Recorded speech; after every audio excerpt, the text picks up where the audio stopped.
Goldni jangini kecha hamma ko'rdi shekilli do'stlar. Endi shu haqida ozgina o'zimni fikrimni gapirmoqchiman.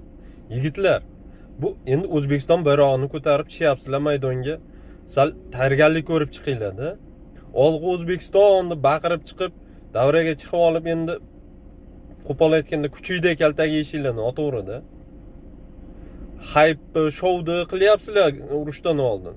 Shunga yarasha tayyorgarlik ham ko'ringlar-da. Xalqqa qahramon, mard bolalar kerak, mard o'g'lonlar kerak. Endi shunaqa qahramon bo'la olmasanglar, unaqa hype qilmanglar-da. Sizlarni butun yoshlar, o'sib kelayotgan yoshlar xalq kuzatyapti.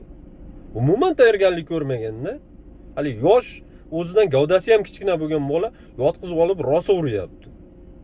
Yana buni hali Erkabulonga qo'yamiz deb hali ko'tar qilishyapti. Erkabulonga qo'yilganda ko'rardinglar qanaqa sharmanda bo'lishini. O'zim ham Oktagon ligani umuman kuzatmayman-da. Tushunishim bo'yicha bu Oktagon ligada ko'chadan kelgan bola ham urushib ketaverar ekan. Ayda so'ramas ekanda, sen biror sport bilan shug'ullanganmisan, urushni bilasanmi deb. Rosa qiziqsanglar, ana professional sportga o'tinglar.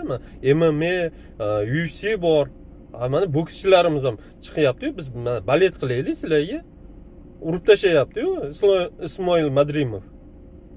Jangini ko'rdinglar. Meni ozgina bo'lsa ham Goldga u g'arazligim yo'q. Bu foyda bo'lsin deb gapiryapman. Keyin o'zi xulosa chiqarib, sal keyingi safar tayyorgarlik ko'rib, hali chiqadi deb. Yaxshilikka bo'lsin deb. Mayli, sog' bo'lasizlar, tinch bo'linglar.